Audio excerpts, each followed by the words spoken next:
Despierta, todo ha cambiado, nada es como habíamos imaginado.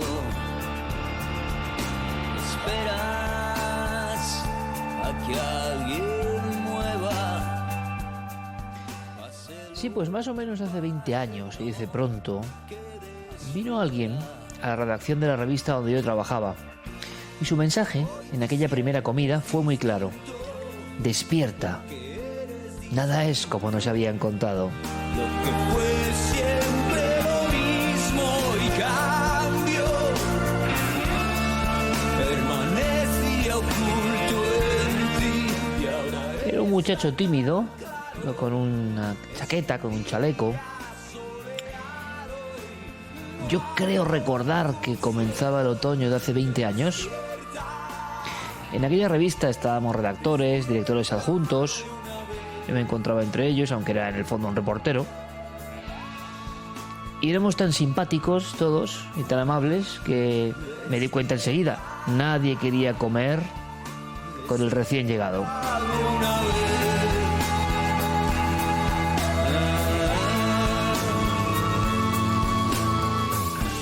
Y a mí me dio un poco de pena. A mí me pareció aquello un poco feo, sin importancia, lógico en los roles de las redacciones, pero con sus gafillas, en aquel momento las llevaba, muy serio y muy estirado en aquel momento. Acababa de entrevistarse ni más ni menos que con Fernando Jiménez del Oso, toda una institución, ¿verdad?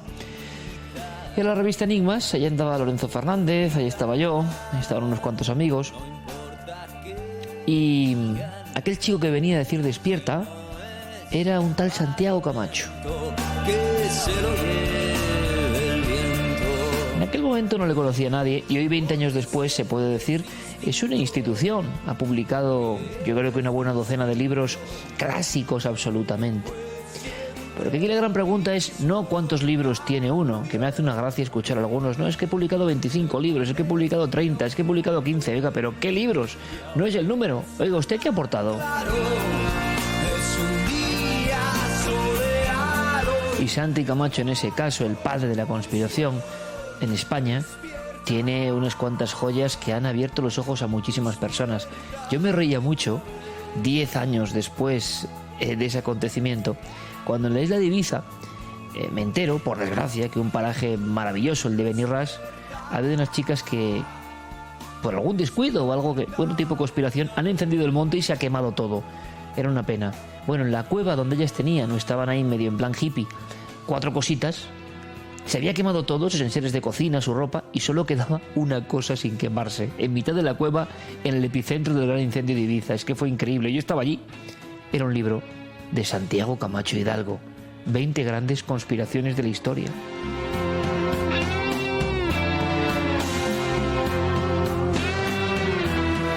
Que sin duda será, sin duda, uno de los grandes libros totémicos, cambiantes. El tema de la conspiración nos lo metió en vena Santi Camacho. Descubrimos que los misterios clásicos tenían otra dimensión. El SIDA existe o no existe, el 11S que ha pasado, por supuesto en aquel tiempo la Luna, Kennedy, los Illuminati, el Club Bilderberg, tantas y tantas cosas que eran entelequia, ficción, nebulosa, antes de la llegada de aquel muchacho de gafas con su chaleco y su chaqueta y que no se atrevía a comer con las de la redacción. Y yo le dije, anda, vente conmigo, hombre, vente conmigo. Curiosamente, qué bonito para esa primera conversación, la comida tuvo lugar en un sitio llamado, en un enclave bizarro, La Filosofía.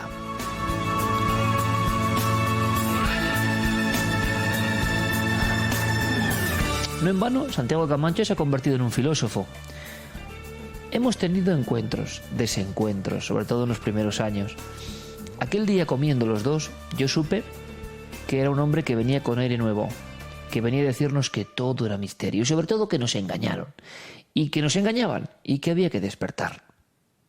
Y en aquella mesa, en aquella primera comida, los dos mano a mano, sacamos temas que ya entonces eran un tabú. Esta noche me gustaría hablar con este amigo. Y me gustaría porque me lo habéis pedido, que suba la buhardilla Santi. Pues claro, hombre, si yo estoy encantado de que esté Santi conmigo. Si lo lleva estando 20 años, lleva estando en la buhardilla, o lleva estando en los programas, o lleva estando en la radio. Yo sé muy bien, tengo el mérito de rodearme de la mejor gente, o de la que yo creo mejor gente, y eso yo creo que es un punto a favor. Más que nada para que no se vean mis carencias evidentes, ¿no? Y hacer equipo es bueno. Y Santi me ha enseñado tantas cosas. Muchas veces en la cadena SER, en Milenio 3, en tantos cientos y cientos, más de 1000 madrugadas, yo le hacía un gesto que era quitarme el sombrero, ¿no? Hacía que me quitaba el sombrero como ahora estoy haciendo una buhardilla. Porque me había emocionado, porque me había encantado, porque me había enseñado algo nuevo. Dosieres increíbles, personajes a veces hilarantes y otros que resulta que tenían la verdad y nadie les creyó. Santi era una auténtica caja de Pandora, un desván, algo por descubrir permanentemente. He vivido sus buenas épocas, sus menos buenas, sus crisis de identidad, sus momentos álgidos, sus tristezas, pues como todo ser humano. 20 años son muchos años. ¿Que hay alguien que no conoce a Santiago Camacho? En el año 96-97 hizo el primer libro de conspiración en España, realmente centrándose en este término, conspiración. Yo creo que hasta Jiménez del Oso y todos los popes del misterio en aquel momento desconfiaron en el sentido de que qué temas eran estos, ¿no? Hoy en día ya es una pata importantísima. Es más, me atrevería a decir que quizá hoy sean más populares las conspiraciones que los misterios clásicos en sí. Me atrevería a decir que si se hiciese un cálculo, por ejemplo, en las redes, en Internet, los temas de conspiración, englobándolos todos, tendrían muchas más visitas que los temas de misterios clásicos, dígase fantasmas, ovnis, psicofonías, civilizaciones desaparecidas, ya nos entendemos. O sea que eso ha ido ganando adeptos. Y me lo habéis pedido por activa y por pasiva. A mí me gustaría que, a través de las vías de contacto habituales, ya sabéis, oficialmente, pues Nave del Misterio, en Twitter y en Facebook, con los amigos Guille y Diego llevando todo, y menciono a Diego porque me va a hacer la semblanza. Me va a presentar al amigo. Va a hacer de estos personajes con bastón que decían, se presenta... Bueno, ¿quién viene a la buhardilla? ¿Quién viene a la buhardilla? Esto es un poco ya en tu casa o en la mía, dirán algunos, ¿no? Invitamos a la buhardilla, aunque sea en conexión, a amigos que creemos que tienen algo que contar. Vamos a preguntarle de todo. De todo.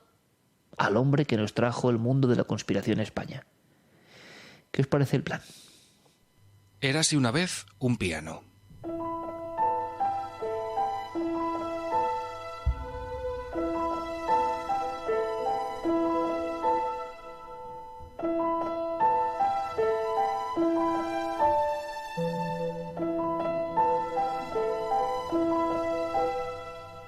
Érase una vez un mundo en la sombra. Un sistema de títeres manejados por sujetos sin cara de los que dependen y han dependido siempre todos nuestros predicados. Mi enigma predilecto posiblemente sea la muerte de Kennedy, y posiblemente porque es, yo creo, que el resumen de todo lo que considero que es esos misterios que son las conspiraciones. Una historia que nos han contado 1000 veces con una versión oficial y que todos sabemos que no es así.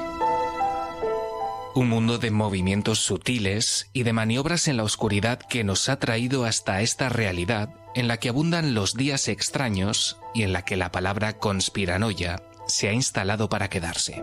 Si no lo he entendido mal, creo que la inventó nuestro querido Enrique de Vicente, y la verdad es que fue una feliz invención con la que yo me siento muy identificado. Y érase un hidalgo, de los de lanza en astillero, adarga antigua y segundo apellido, cuya timidez era inversamente proporcional a su capacidad de dar puñetazos metafóricos sobre la mesa. Un hidalgo que, a pesar de lo que cuenta y de lo que se calla, todavía tiene claro su sistema de creencias. Santi Camacho cree sobre todo en los seres humanos, cree en el poder de la voluntad de las personas y cree en sí mismo, que es lo que deberíamos hacer todos. Aquel periodista que embarcó en una nave incierta hace 14 años estaba destinado a convertirse en pieza clave de la tripulación. a veces disfrutando él y haciéndonos disfrutar a nosotros de una relativa calma chicha, y a veces luchando contra la tormenta perfecta. Posiblemente la peor fuera cuando Iker y Carmen se fueron a ver la ostensión de la Sábana Santa de Turín. Hubo un fallo técnico, yo no tenía ni pajolera idea de lo que era la Sábana Santa. Bueno, sabía lo que podía saber cualquiera de nuestros oyentes, no es mi tema. Y llegó a entrar hasta la música, estaba a punto de tener que presentar yo el programa sin previo aviso, y en el último segundo pues salió la voz de Iker y créeme que respiré con mucho alivio. Tendría que llegar la canícula de 2005 para que las sombras que ya poblaban la radio invadieran la tramoya catódica. Un día estaba yo tranquilamente jugando con mi consola en casa, recibí una llamada de Iker Jiménez y me dijo: oye, que me han propuesto un programa de televisión, ¿te quieres venir? Y nuestro Hidalgo se convirtió en pieza clave, anticipó temas y giros imposibles. Nos llevó en sentido real y figurado a lugares vetados como Chernóbil, que esperan en silencio a ser mostrados. Creo que es importante que esos reportajes se vean para concienciar de lo que es un peligro muy, muy, muy real para todos. Y así, mientras de unos altavoces sale música de Nirvana y en una televisión parpadean capítulos de Expediente X, nuestro Hidalgo se asoma a una calle desde la que ve una obra de Banksy, con un solo temor. Tengo miedo a fallarme. Puede que el cuento no tenga moraleja ni un final feliz. Puede que el mismo sistema de títeres manejados por sujetos sin cara de los que dependen y han dependido siempre todos nuestros predicados sea un muro demasiado difícil de saltar. Lo único que sabemos es que Santi Camacho, nuestro Hidalgo, siempre estará alerta para contárnoslo. Y sabemos también que nunca dejará de ser él. Y eso ya es mucho. Me encantaría tener vicios de rico y poder estar en la mansión Playboy y tener un deportivo y que me diera por los caballos de carreras, pero tengo vicios de pobre, fumo, bebo con moderación y alguna cosa más que me cae.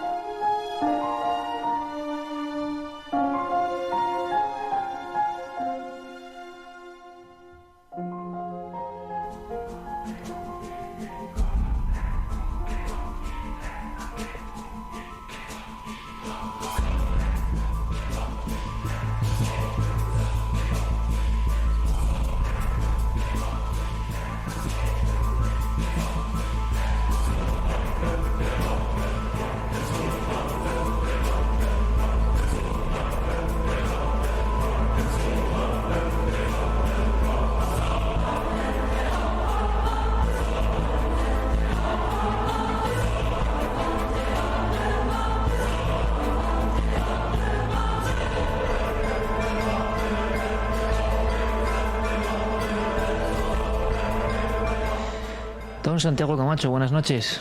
Buenas noches, Iker. ¿Cómo estás?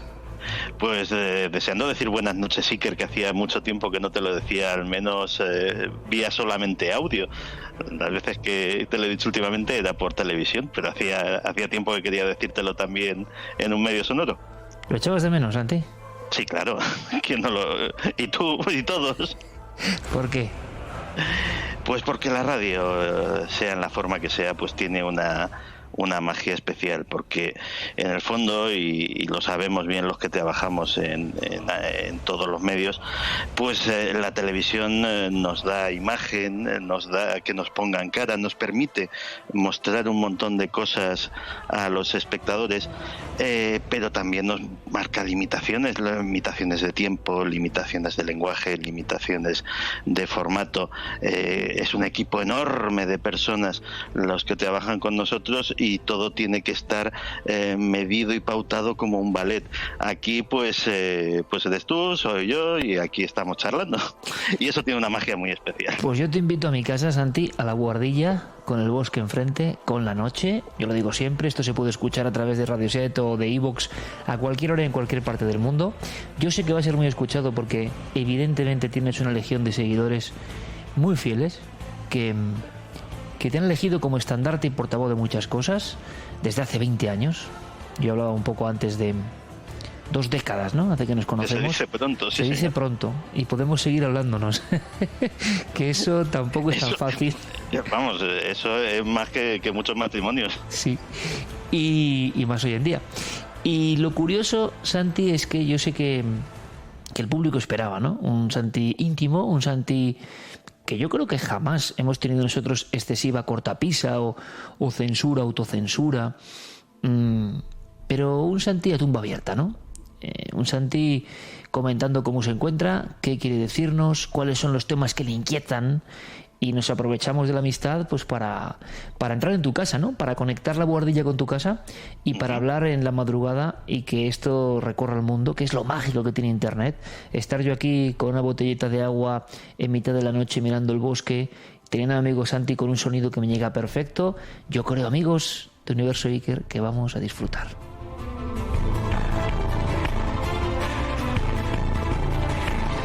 Oye, Santi, ¿cuál es la conspiración que más te llama la atención actualmente? Lo primero, y por lógica, y tú sabes que últimamente estamos muy pegados a la actualidad, que es nuestra función de periodistas y de comunicadores.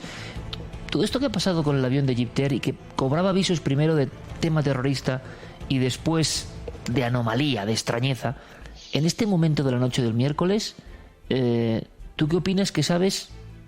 ¿Qué te dice el olfato?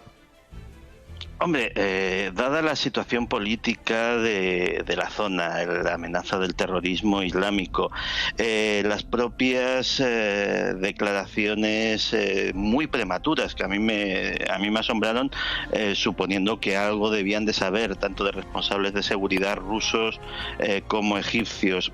A día de hoy, si tuviera que apostar por algo, desgraciadamente, y me encantaría que no fuera así, apostaría por un atentado. Llama muchísimo la atención también que no lo haya reivindicado nadie, lo cual es a poner en el otro platillo de la balanza. Pero desde luego, hasta el momento en el que se ha rescatado la caja negra del avión, y puede ser muy laborioso porque está en una zona muy profunda del Mediterráneo, pues vamos probablemente a quedarnos con la duda.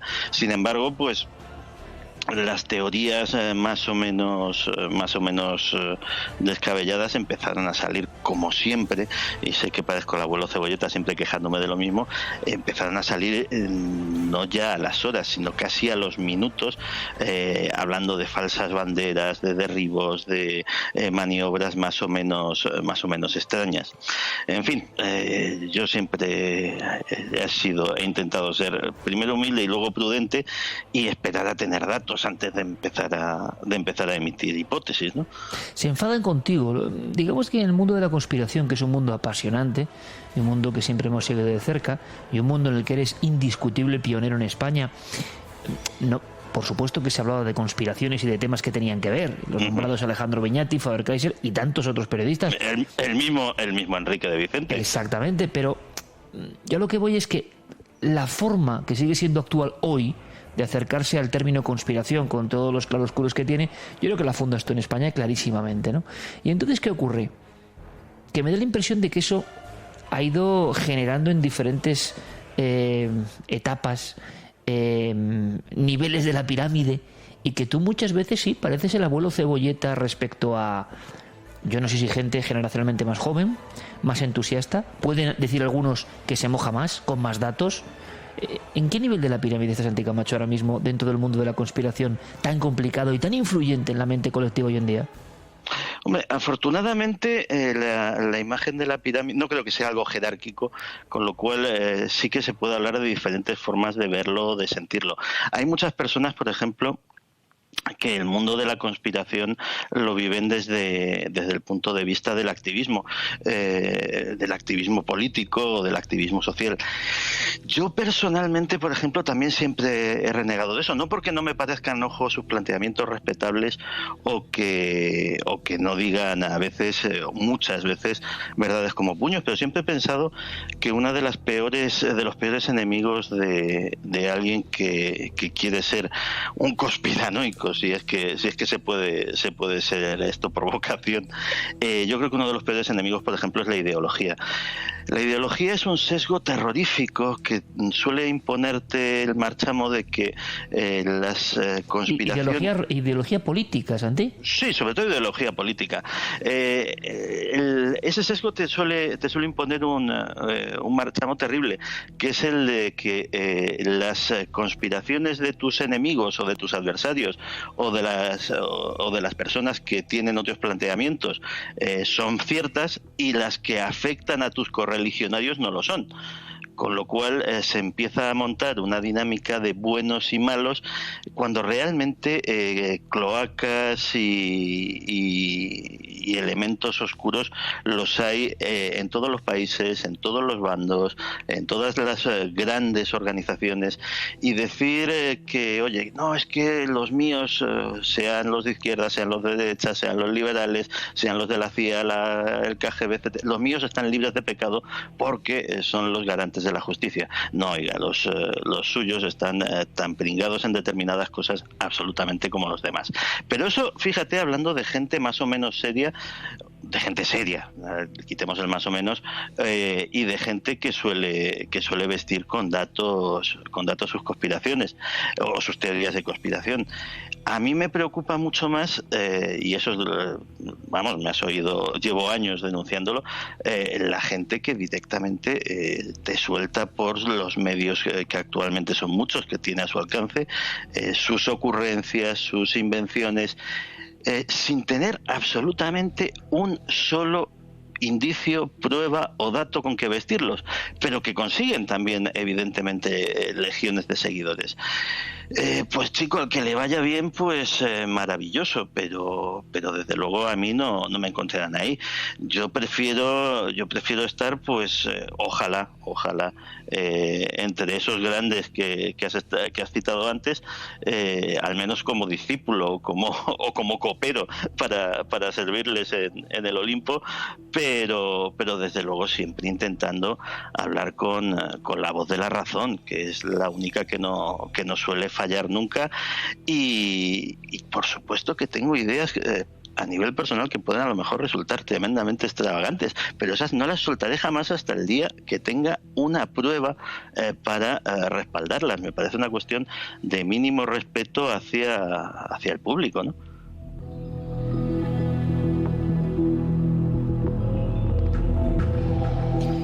Pon Santiago Camacho Hidalgo esta noche a tumba abierta, y precisamente has dicho el término, y ahora te voy a preguntar por conspiraciones que hoy en día te preocupan.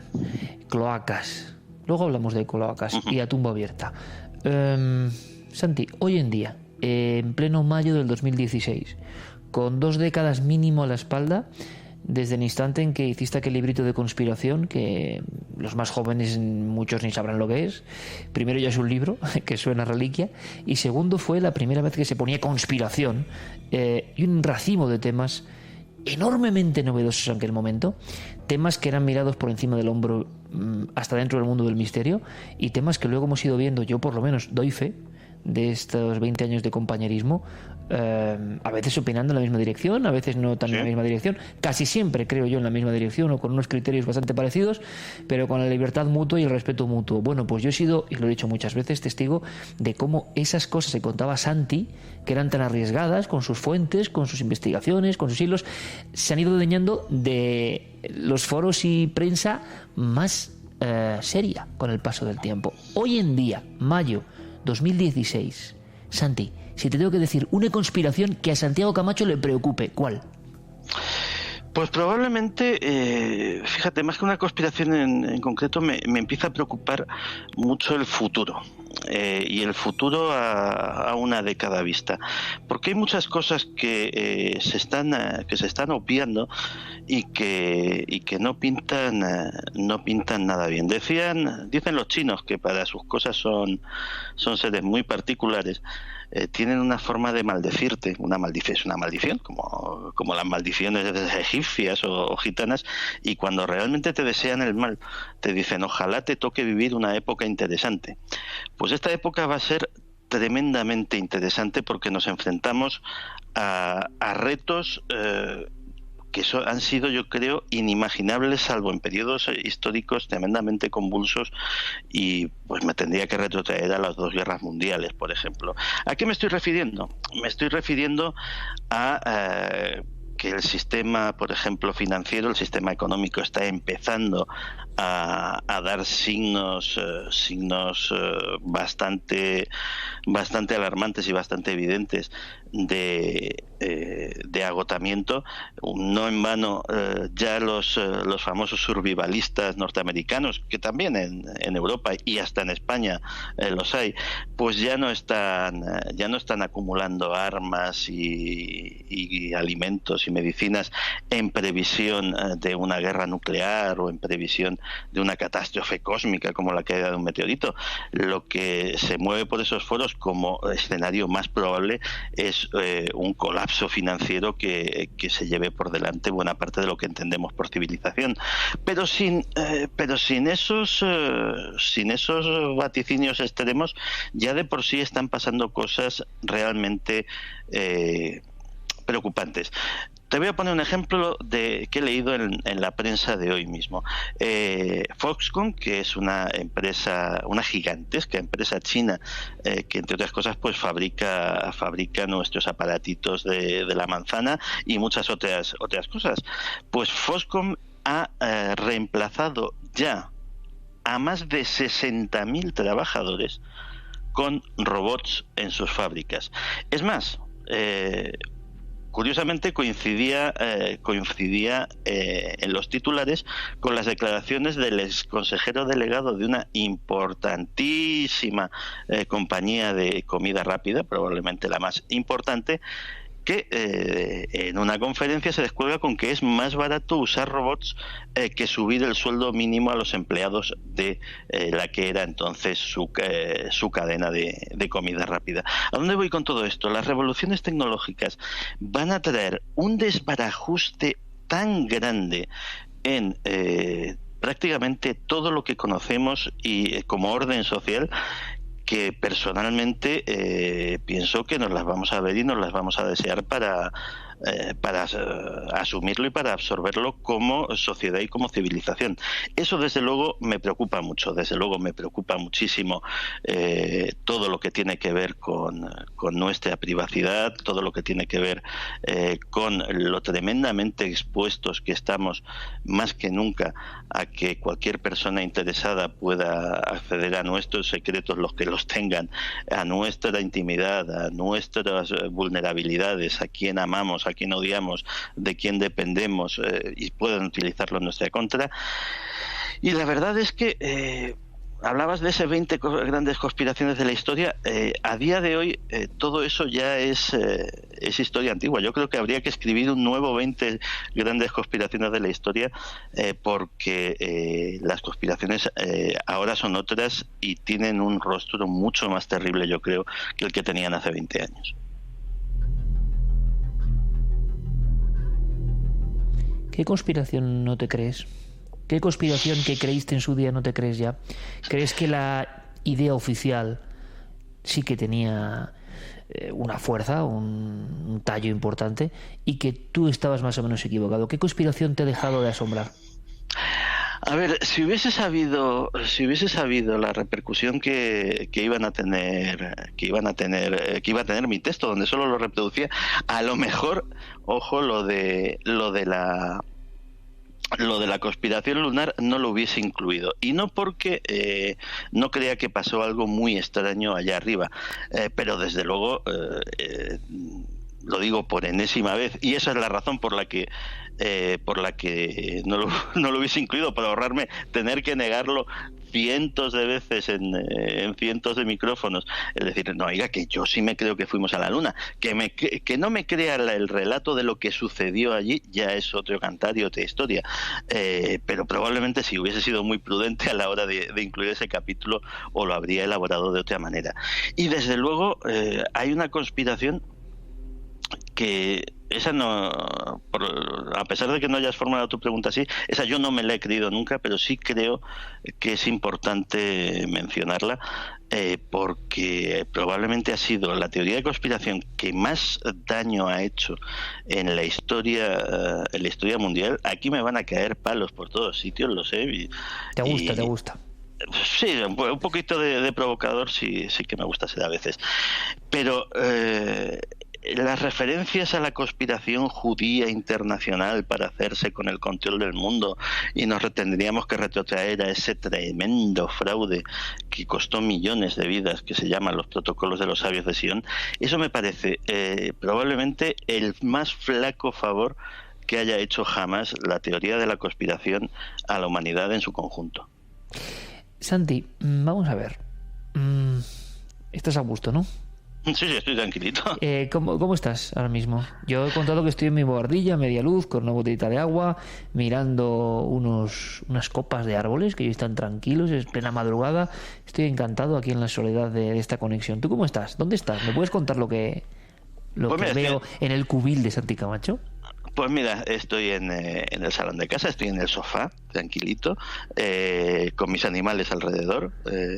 Tengo a mi perro sentado al lado en el sofá y mi pajarito, mi loro, está mirándome desde su rama, como diciendo, este tío que hace estas horas aquí hablando. Y la verdad es que pues con una luz suave, pues veo mis libros, mi equipo de música, en fin, perfecto para hablar de esto, ¿no? Perfecto pues para hablar de esto. Por ejemplo, Santi, para hablar de que hace 3 días salen unas declaraciones de un importante actor diciendo que Hollywood poco menos está dominado por las tramas de pederastia, que hay todo un sistema que de alguna forma corrompe, y que él desde los 8 años tuvo todo tipo de problemas. Al poco tiempo nos enteramos que él ha dicho, donde dije digo Diego, y todo el mundo se ha quedado con una sensación rarísima. ¿Con qué sensación te quedas tú? La estrella de Hollywood, que en un momento dado habla de una gran conspiración, la conspiración de los monstruos del infierno, de los pederastas que parece que planean y gravitan sobre ciertos mundos y que ponen sus leyes terribles. Y por otro lado, ese desdecirse, que no sé si es que es verdad, echar la culpa al mensajero, tradujeron mal mi entrevista o lo malinterpretaron, es raro, y que quizá demuestre que realmente ese pozo infecto existe. ¿Tú con qué sensación, a nivel del lupo de detective, te quedas con un acontecimiento tan curioso como este que hemos vivido esta misma semana? Pues mira, las declaraciones de Elijah Wood las leí con mucha atención y me llevé a la conclusión, y luego leí también el desmentido, y llegué a la conclusión de que cuanto tantas veces y en tantos hábitos el río suena, pues algo de agua desgraciadamente debe llevar. Vamos a ver, en un mundo mucho menos influyente, en el que se mueve mucho menos dinero, como era el mundo de los programas juveniles y musicales de la BBC, surgió un monstruo como era Jimmy Savile. Jimmy Savile fue durante décadas el locutor, el DJ, el presentador de televisión más popular de Reino Unido. Presentaba el Top of the Pops, que era pues el trampolín de lanzamiento de grandes estrellas del rock, de grandes estrellas del pop. Prácticamente, si querías hacer algo en el mundo de la música en Europa, tenías que contar con la bendición de este papa hereje. Y ya después de muerto se descubre que esta persona, por llamarla de alguna forma, había cometido actos horrorosos de pederastia y de otras cosas aún más inimaginables, con niños, con aspirantes a cantantes o a estrellas, con aspirantes a tener una carrera en la televisión. Había montado una red de pederastia en la cual estaban incluidos buena parte de los ejecutivos de la BBC, buena parte de personajes muy influyentes del Reino Unido. Pues la verdad es que no me costaría en absoluto imaginarme que cosas semejantes pues pasen en otros ámbitos, y más en uno tan poderoso como como es el de Hollywood. Fíjate que hablábamos hace poco de que Robert De Niro había tenido una serie de problemas con un documental en su festival, el Festival de Tribeca, un documental que se llamaba Baxter y que iba precisamente sobre el mundo de las vacunas.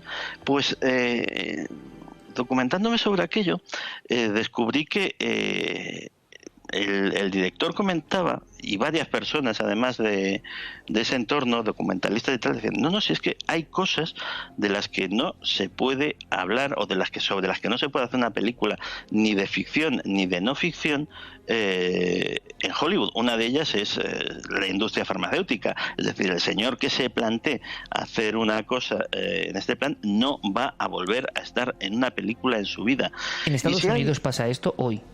En Estados Unidos pasa esto hoy básicamente porque estamos hablando de lobbies que tienen una cantidad de dinero enorme. Aquí esto ya no pasa por otras cuestiones que no son más que las de salvaguardar los intereses de un grandísimo negocio que se ha preocupado de poner grandes inversiones en el mundo del entretenimiento para tenerlo de alguna forma comprado.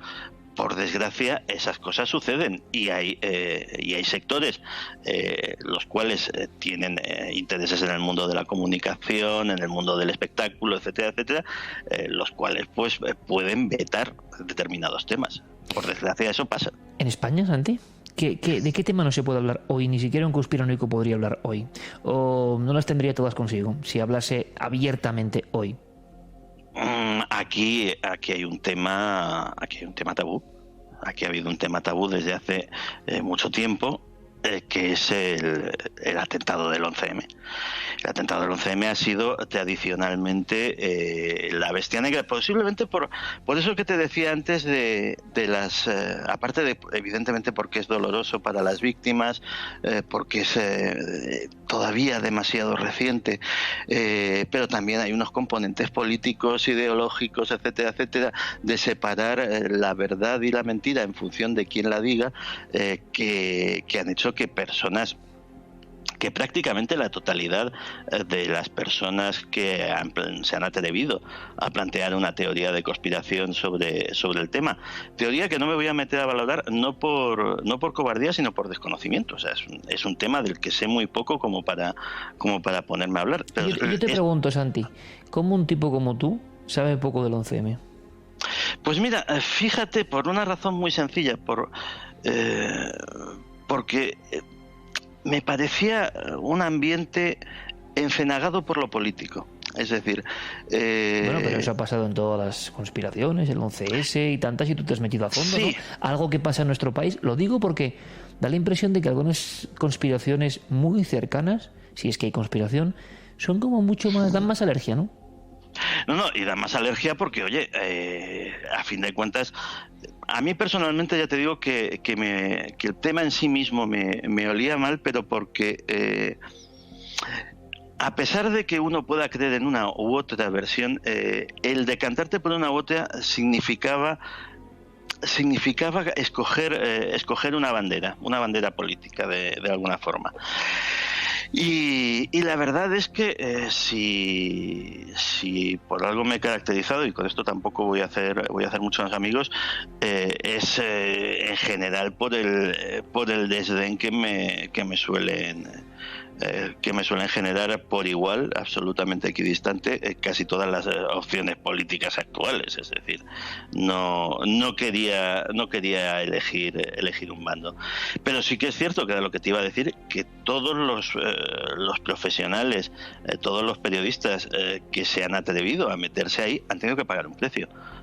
Y eso tampoco creo que sea especialmente sano en una democracia.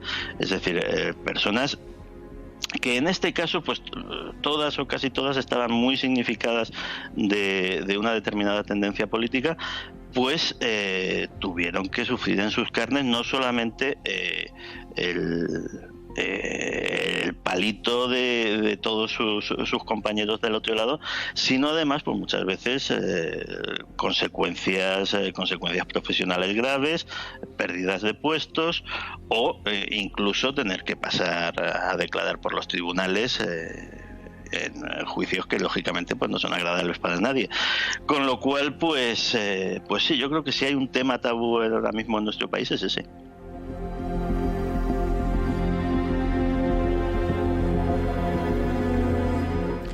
Es muy curioso, Santi, porque esta misma mañana yo releí algunas cosas de alguien que te va a sonar mucho, Fernando Múgica.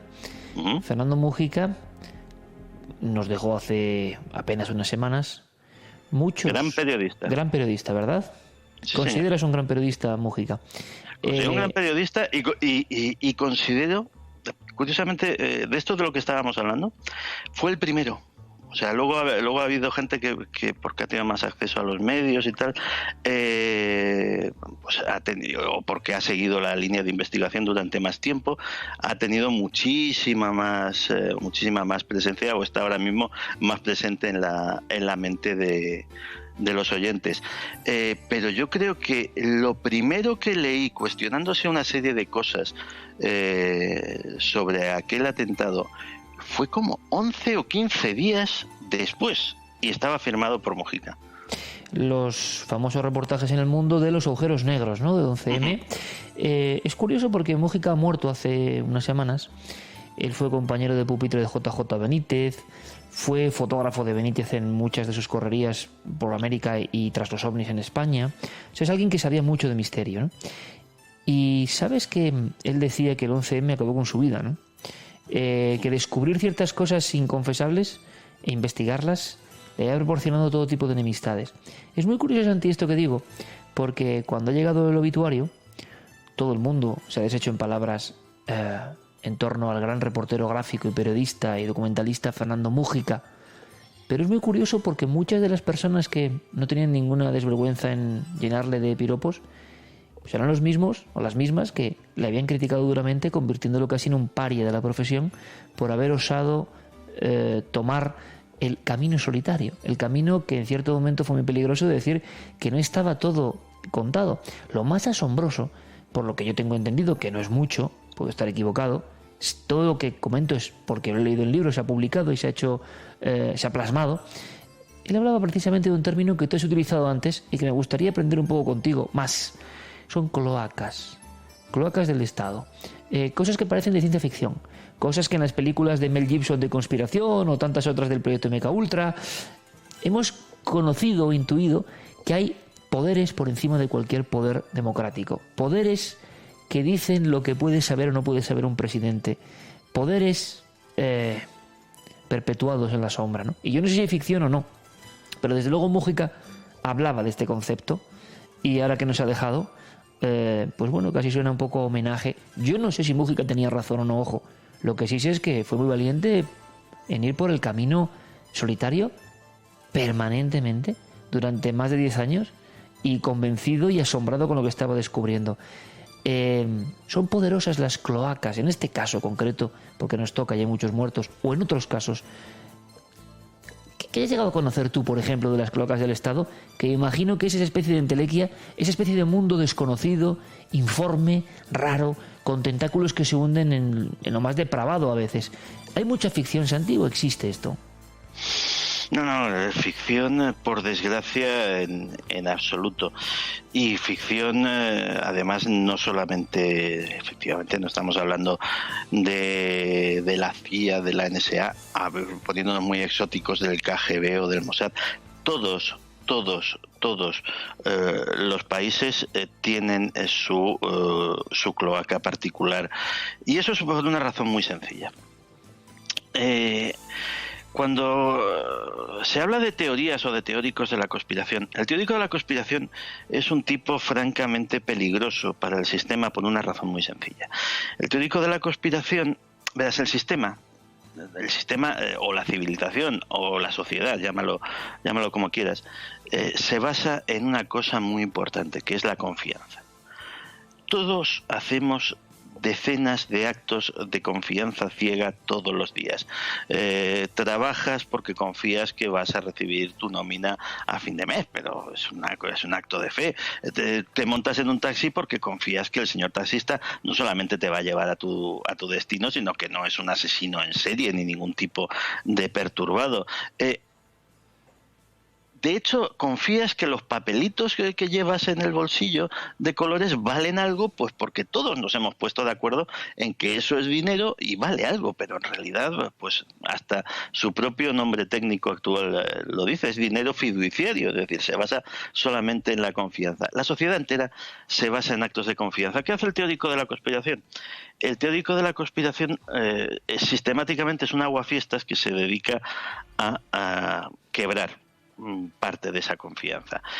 Y para que esa confianza se mantenga, existen, digámoslo así, los que serían los antiteóricos de la conspiración, que serían los que forman esas cloacas.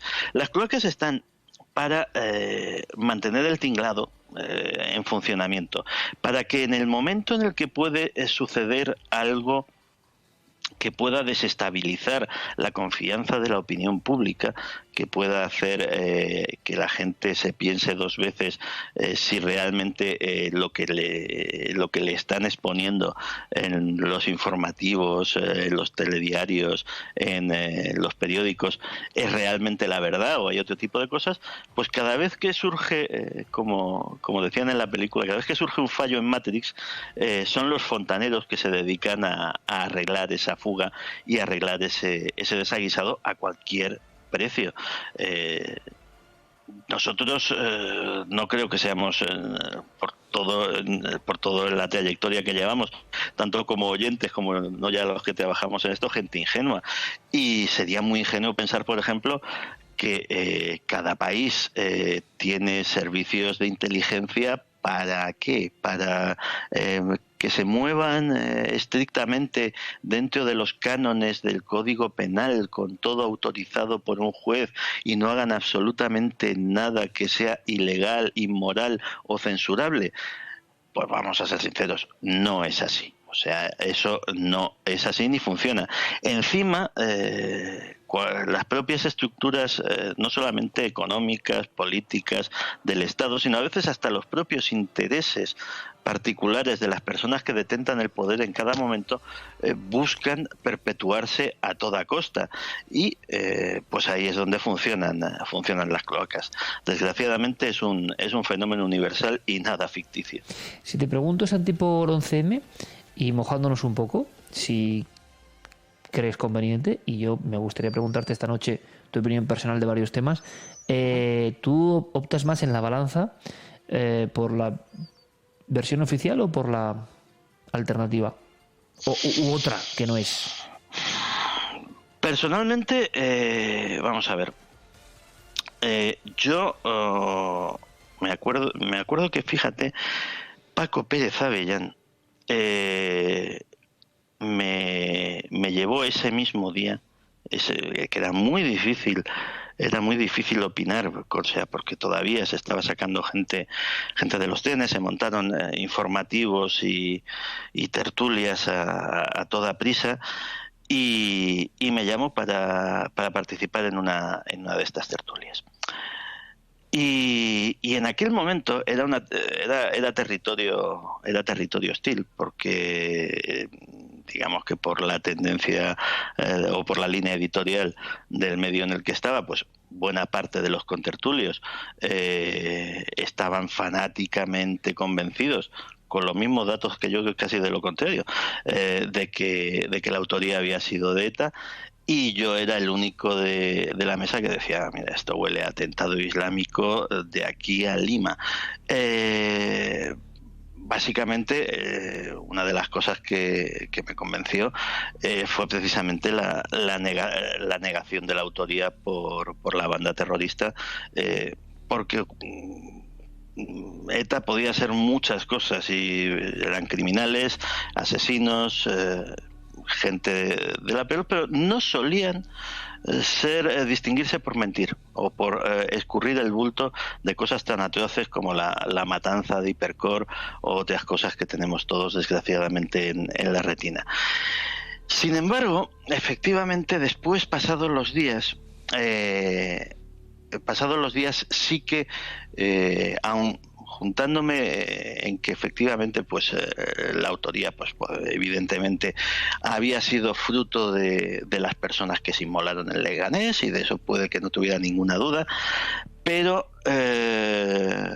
sí que considero que había y hay huecos. Efectivamente hay agujeros, como decía el amigo Mújica, y creo que sería, a lo mejor es pronto, pero creo que sería muy sano sacarlo del contexto ideológico y algún día ponerse a buscar la verdad sin sesgos. Fíjate que hay un cineasta francés, Cyril Martin, que ha hecho recientemente, a lo mejor creo que se va a estrenar muy pronto, un documental sobre Jamal Zougam, el único condenado por los atentados del 11M.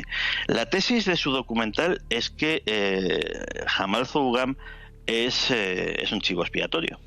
No he visto el documental, no sé cómo lo argumenta, no puedo opinar al respecto, pero lo que sí sé, y eso me llama muchísimo la atención, es que curiosamente Cyril Martin se caracteriza en su país por ser un activista de izquierdas, tirando a la extrema izquierda casi, con lo cual digamos que cuando se ponen unos cuantos cientos o miles de kilómetros de distancia y no se está implicado en el mar de fondo político nacional, pues a lo mejor las cosas se ven de otra forma. ¿Sabremos la verdad, Santi? Con sí, con un no, si puedes. Sí, no tan pronto como quisiéramos, pero y probablemente, fíjate, no una verdad publicada o no una verdad abiertamente admitida, pero hay muchas cosas en la historia no solo española sino mundial, pero también en la historia reciente española, de las cuales a pesar de que la versión oficial puede ser una e inamovible, la población o la opinión pública tiene elementos de juicio suficientes para, ya muy a todo pasado, hacer sus propias cábalas o sus propias teorías de lo que haya sucedido, con un mínimo de fundamento y con un mínimo de datos que no se conocían en aquella época. Y me puedo estar refiriéndome pues desde el atentado contra el almirante Carrero Blanco, el presidente del gobierno entonces, o el mismísimo 23F. Es decir, pues a lo mejor se queda en ese limbo de los secretos a voces o de las sospechas más o menos fundadas que tenemos todos, pero yo creo que sí, que poco a poco irán despejándose dudas.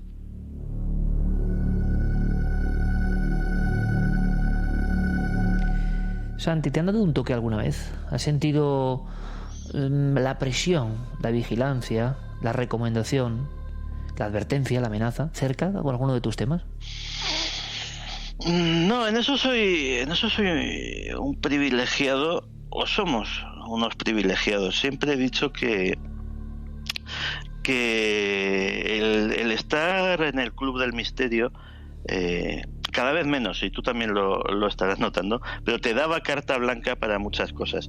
Pero bueno, como eras el rarito de los platillos volantes, pues como no eras un personaje a ser tomado del todo en serio, pues bueno, podías decir una serie de inconveniencias que a lo mejor a otros señores pues mucho más provectos y mucho más circunspectos pues no se le permitían.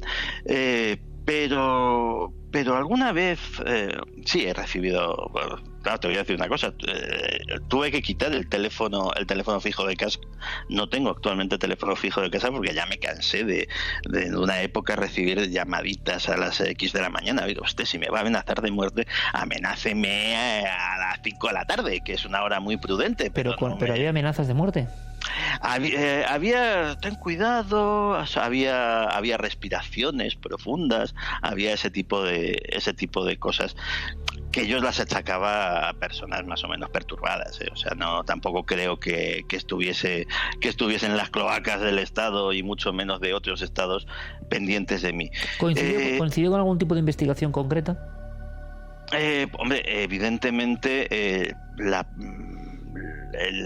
investigación más desagradable en ese sentido que he llevado a cabo fue el libro que escribí sobre la historia del nazismo desde la muerte de Hitler hasta nuestros días.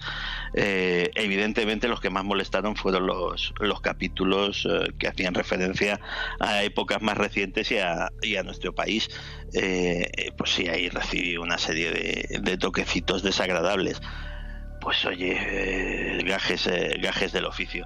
También alguna vez me he encontrado con cosas realmente curiosas, ¿no? Y por casualidad yo me acuerdo una vez que un personaje en medio de una investigación resultó no ser lo que era. Y bueno, pues alguien me dijo que por el bien general y me lo justificó bastante bien, es decir, sí era una cosa de bien general, pues que haría bien en callarme un dato, pues me pareció bien. O sea, también me parece que hay verdades que no son para todos, sobre todo cuando estás haciendo un pequeño bien ocultándolas. Yo creo que es la única vez que me ha pasado eso. ¿Has sentido miedo ahí? No, porque vamos a ver, las personas que me contactaron en ningún momento, o sea, dijeron, no puedes, o sea, es una decisión tuya, puedes publicarlo, puedes hacer lo que quieras, es una cuestión de tu integridad profesional o de tu responsabilidad como ciudadano, elige. Y dije, coño, pues ahí estamos. Y en ese momento pues dije, pues omitir una cosita no es mentir, venga, no pasa nada. Una vez, y porque era muy joven, no sé si ahora lo hubiese hecho, la verdad. Santi, es un tema que ha cobrado una importancia tremenda. Tú dices que, como hemos ido, tú incluiste estos temas, más o menos, ¿no? En la época moderna. Yo me refería a ese librito incluso al que hiciste en la revista Enigmas, donde más o menos nos conocimos hace 20 años y donde empezaste a mostrar que todos estos temas, que yo creo que la mayoría de clásicos del misterio convencional no creían, porque las paredes del tema del misterio estaban muy claras hace 20 años, sí. Y esto las ampliaba, esto era una quinta pared, ¿no? Como dirían o cuarta pared en el teatro, esto daba otra dimensión. Y enseguida vimos la aceptación que todo esto tenía, y hablamos de hace 20 años, sin internet prácticamente. Sí, sí. Internet era, bueno, una entelequia y un esbozo. ¿Qué ha cambiado? Dices que esa era nuestra salvaguarda, y esto me interesa mucho. Esa era nuestro salvoconducto, ¿no? Bueno, en el fondo es el que habla luego de fantasmas, de no sé qué. Pero ¿qué percibes tú personalmente? ¿Que eso está cambiando? ¿En qué está cambiando? Vamos a ver, buena parte de culpa la tienes tú y la tengo yo por estar contigo. En este país... nuestro género, por llamarlo de alguna forma, ya no es algo marginal ni es algo socialmente visto como de cuatro personas más o menos extravagantes. Tenemos una repercusión pública que nos hemos ganado a lo largo de muchos años, no solo en televisión sino también en radio. Tenemos un prestigio que también nos hemos ganado a pulso, a base de rigor y de no caer en tentaciones fáciles de sensacionalismo, y evidentemente tenemos un respaldo social. A día de hoy lo que se dice en nuestro programa tiene un peso, con lo cual pues a partir de ahora supongo que tendremos que medir un poco más, porque efectivamente ya no somos los raritos de los ovnis, ya estamos en la Premier League. ¿Qué somos? Ahora mismo yo creo que buena parte de los que nos catalogaban como frikis más o menos inofensivos seguimos siendo, andan bastante desconcertados y todavía no nos han catalogado. Pero sí creo que somos la gente que habla de lo que no se habla en otros sitios. Y eso es importante, pero sí que nos convierte en cierto sentido en elementos descontrolados. Cuarto Milenio ya no es un programa de ovnis y fantasmas, si es que lo ha sido alguna vez. Es un programa en el que la multitud de temas, la variedad de ellos, la forma de tratarlos, temas a veces sumamente cotidianos que afectan directamente a la vida, pero caramba, que siempre intentamos desde la redacción, desde tú mismo, hasta los chicos de imagen, todos intentamos que eso tenga un enfoque que no haya visto el público antes, que si es un tema que puede haber visto un documental hace años o que puede haber sabido de él por las noticias o por otro tipo de programas periodísticos, que siempre tenga otro faro, otra luz de guía diferente a las que ya tiene, y con eso pues poder navegar a otros rumbos por el mapa de la realidad. Y ya te digo, pues supongo que sí que nos estarán empezando a mirar con un poquito más de recelo desde algunos sitios. Santi, hace muchos años, quizá tú lo recuerdes, no sé si era una fiesta del orgullo gay, era una noche en blanco, no sé qué era, pero Madrid, de la zona centro. Una de esas cosas que no podíamos llegar a la cadena. Exacto, y que cuando teníamos... Porque estaba la calle bloqueada. Eso es. Y teníamos que volver andando un trecho grandísimo para coger unos taxis, a veces en Plaza España, a veces al final de Callao. Bueno, yo recuerdo como si fuese hoy el gentío. Y tú me contaste algo, estabas leyendo una serie de libros. Tú me contaste algo con una expresión de una gravedad tremenda. Me quedé, ¿no?, con aquella expresión. Sobre todo porque te vi como muy preocupado. Y me hiciste el símil de los bárbaros llamando a las puertas de Roma. Lo hiciste tan gráficamente como suele ser tú, ¿no? Tan gráfico y tan descriptivo. A veces lo difícil, cosa que yo no hago, es eliminar términos, ¿no? Y que sea una idea muy concisa. Y yo estoy viendo ahora mismo, ¿no?, las farolas de Callao, las oleadas de personas en su mundo de ocio, como si no fueran conscientes, y mi amigo Santi al lado, aspirando fuertemente el aire, bajando los dos a las 4:30 de la madrugada, después de hacer un programa, donde seguramente habremos contado algunas cosas que yo creo que no se cuentan, pero con un gesto de enorme preocupación que no sé si se ha disipado o sigue estando ahí. Y me hablabas de los bárbaros. Va en aumento. Va en aumento. Los bárbaros llamando a las puertas de Roma. ¿Quiénes son los bárbaros, Santi, hoy? Pues nosotros probablemente, fíjate. Mira, antes, cuando dije aquello, me faltaba perspectiva. A lo mejor estaba un poco más perplejo porque no sabía o creía no saber lo que estaba sucediendo. En el fondo, estamos viviendo un proceso históricamente se ha dado muchas veces. Los bárbaros no hubiesen llamado nunca a las puertas de Roma si Roma ya de por sí no se hubiese estado cayendo a pedazos sola.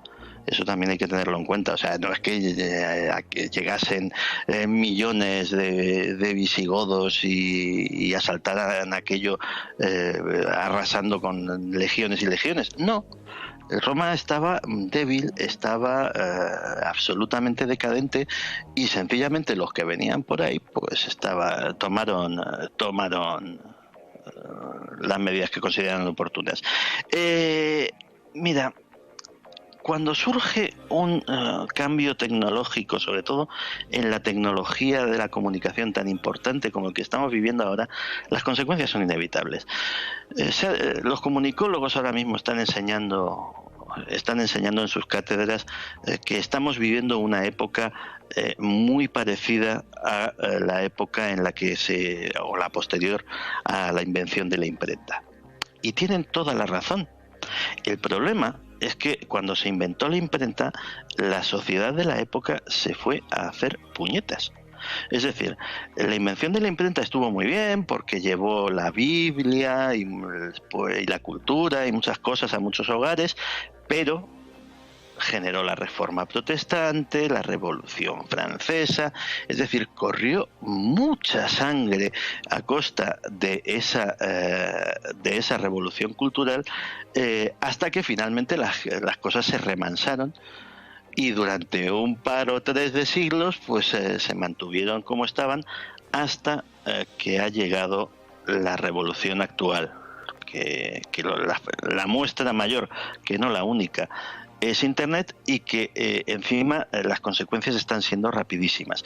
Una de las consecuencias rapidísimas, y eso es así, yo les recomendaría a nuestros oyentes más jóvenes y más inquietos intelectualmente, que se molestasen en charlar un rato con alguien de cierta edad, pues a partir de 60 años, y de cierta cultura, aunque la experiencia suple cualquier cultura ya a partir de determinadas edades, y le preguntasen qué opinan sobre si la sociedad se está infantilizando o no, y que se pasmen con la respuesta, porque estamos en una sociedad que está completamente infantilizada.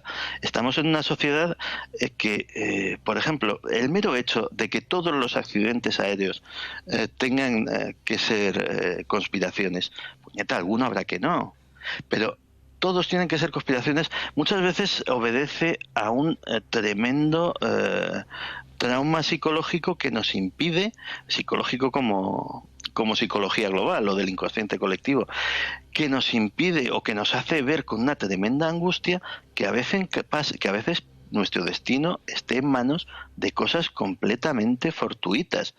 Preferimos que alguien esté al cargo, aunque sea malo, que alguien sepa lo que está haciendo, que un piloto enloquecido se encierre en la cabina y se estrelle con todos sus pasajeros, o que simplemente un mecánico pues tenga un mal día en su trabajo y de repente pues un fallo perfectamente previsible pues tire abajo una aeronave.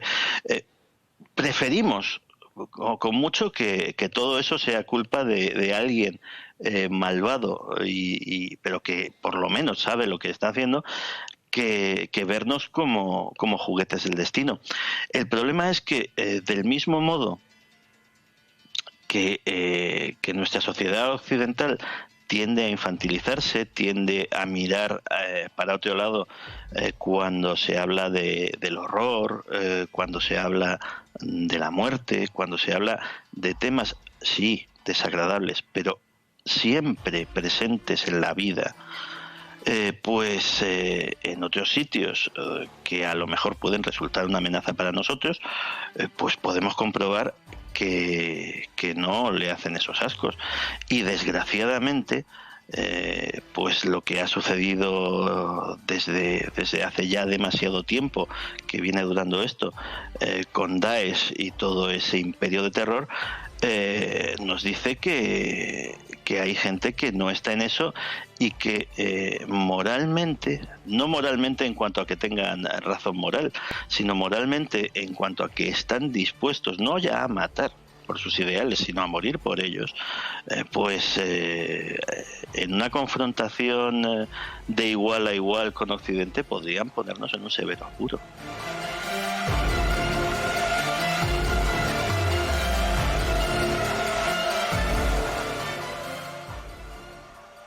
Te pediría ahora cierta brevedad, pero más que nada para que disfrutemos de esa capacidad de síntesis, ¿no? Uh-huh. Y porque te hemos escuchado en muchas ocasiones hablar de diferentes temas, pero quizás respondiendo... ¿Y porque me enrollo como las persianas? No, sino para que nos des titulares, para saber dónde camina hoy el padre de la conspiración en España, yo creo, el gran pionero, en temas de candente actualidad, otros no tanto. Si te digo ISIS, ¿qué me responde hoy Santiago Camacho? Personal, un error reiterado de los servicios de inteligencia occidentales. ¿Podrías desarrollarlo un poco más? Sí, básicamente vamos a ver. Igual que a Osama Bin Laden se le entrenó y se le financió para que contribuyese con sus mujahidines a la expulsión de los soviéticos de Afganistán y con ello contribuyese a la caída del Imperio Soviético, pues muy probablemente, y parece que hay bastantes pruebas para testificarlo, pues la rebelión contra Bashar el-Assad ha sido financiada y apoyada en un principio por Occidente, pero no contaban con el factor de este grupo fanático que automáticamente o que rápidamente, mejor dicho, se salió del guión de, oye, hay una guerra civil en Siria circunscrita a Siria y con el único objetivo de derrocar a este señor. Y por su cuenta y riesgo han montado un imperio de terror que hace palidecer al que en su día montó Osama Bin Laden. ¿Profecía en torno al ISIS? Profecía en torno al ISIS. El ISIS está retrocediendo muy probablemente como tal, como Estado Islámico o como nación islámica, acabará porque sí que sus territorios serán invadidos. Pero no dejaremos de oír hablar de ellos por eso. Los ataques en Occidente continuarán, y lo que debería hacernos reflexionar es que los terroristas de los recientes atentados en Bélgica, en París, y posiblemente los de los que próximamente haya, no serán personas que lo hayan pasado muy mal en las montañas de Afganistán, que hayan sufrido horrores en las cárceles en Abu Ghraib, o que hayan padecido hambre y represión en campos de refugiados palestinos, sino probablemente serán personas que se habrán criado en Londres, en París, en Madrid, quién sabe, y eso nos debería hacer reflexionar sobre exactamente cómo estamos manejando la sociedad y qué estamos haciendo con un determinado sector de nuestros jóvenes. De inmediato, cuando se producen estos sucesos, surgen un sinfín de incógnitas, de fotografías extrañas, testigos falsos, actores, supuestamente, claro, visiones alternativas. De inmediato,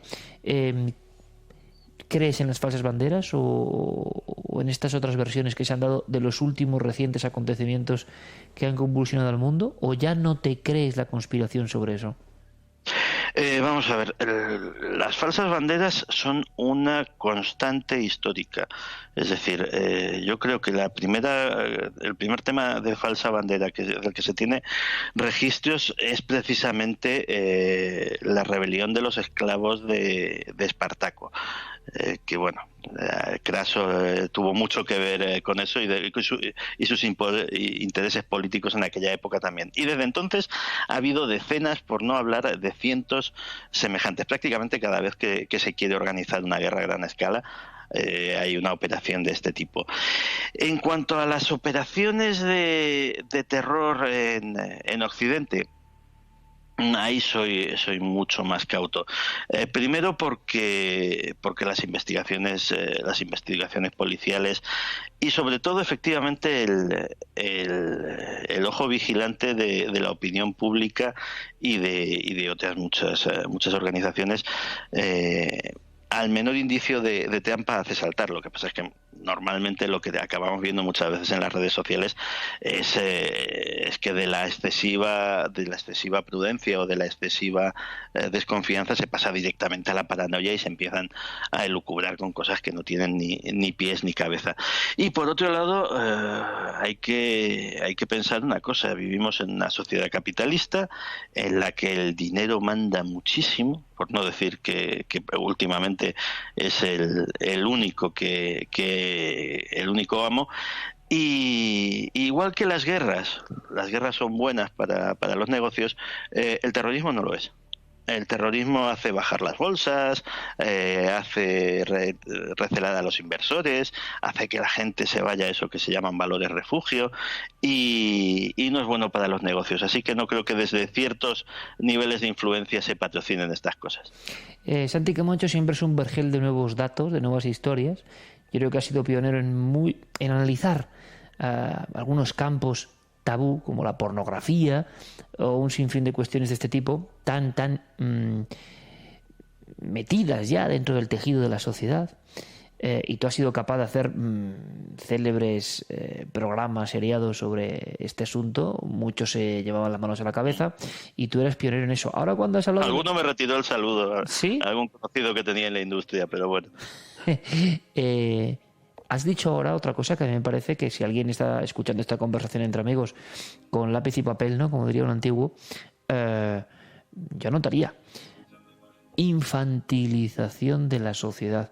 Santi, ¿me podrías decir en estas horas ya de la madrugada profundas unos cuantos titulares más de dónde ves tú, en qué ves tú que esta sociedad del 2016, de estos últimos años, está infantilizada y que por eso es más vulnerable?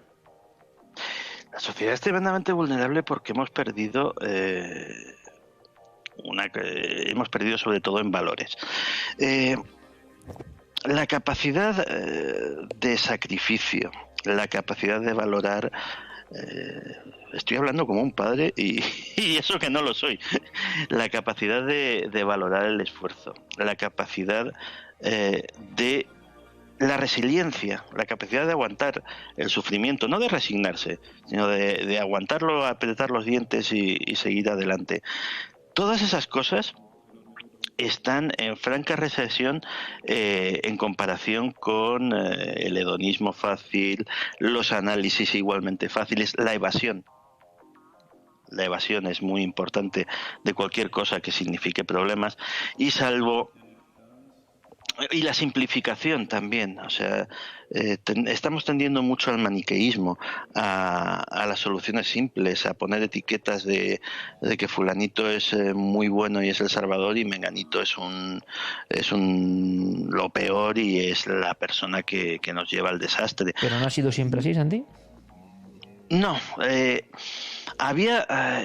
siempre ha habido, entre otras cosas, respeto por las personas que intelectualmente tenían una capacidad de análisis mayor. O sea, había filósofos, había personas...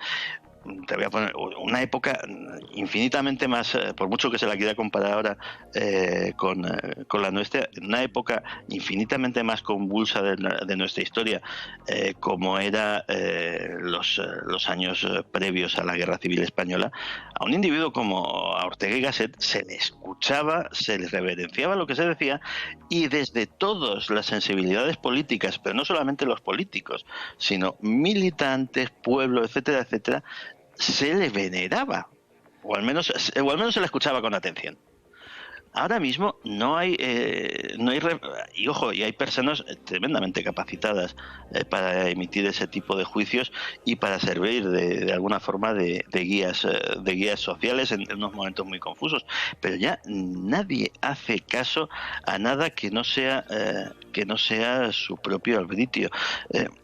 Aquello que se decía de que cada español es un seleccionador de fútbol, ahora ya cada español es seleccionador de fútbol, presidente del gobierno, líder de la oposición, gerente de su empresa, de la empresa de la competencia, director de programas de la televisión que ve y de la que no ve también. Y esas cosas pues se nos está yendo un poquito la cabeza. El gran cambio de la comunicación global, intuimos, ¿no?, a dónde puede llegar a nivel incluso cerebral, de comportamiento cerebral. ¿No eres muy optimista? ¿Somos más libres o más esclavos con Internet? Con Internet somos más libres, pero estamos haciendo un uso un poco sui generis de esa libertad. Es una decepción que me he llevado más de una vez. Yo siempre me ha gustado la música, de hecho, cuando era jovencito tocaba la batería en una banda y ahora toco, pero ya con otras pretensiones y con otros, como aficionado en otra, la guitarra esta vez. Y cuando empezó a hacerse música por ordenador, cuando la música por ordenador empezó a ser asequible, mejor dicho, empezó a estar al alcance de cualquiera que tuviera auténtico interés en ello, yo me acuerdo que joven e ingenuo lo recibí con un tremendo alborozo y le decía a la gente, pues, oye, esto es maravilloso porque la gente que quiere hacer música se va a poder liberar pues de la tiranía de la técnica y de aprender determinadas cosas y puede dar rienda suelta a su creatividad y van a salir unas cosas estupendas. De hecho, yo hice mis pinitos con un Commodore Amiga, que en aquella época era una maquinón de la leche, y luego descubrí que, mira, macho, no tienes talento, déjalo, confórmate, y eso hice, seguí con otras cosas, pero por lo menos lo intenté. Y unos años después descubrí que todas esas maravillas técnicas que se habían puesto al alcance de la gente se destinaban a hacer la producción más musical, más mediocre y más repulsiva de la historia. Y dije, madre mía, pues sí que tenía yo razón con lo de poner la capacidad de hacer música al alcance de todos. Pues con Internet está pasando un poco lo mismo, pero es una tormenta. Es decir, ahora mismo Internet ha hecho el Big Bang, las galaxias están formándose, todavía no hay probablemente ni planetas, y algún día, cuando todo se remanse, pues tendremos una situación un poquito más estable. Ahora mismo el equivalente de Internet es la frontera del oeste americano. O sea, estamos en un entorno en el cual pues vale todo.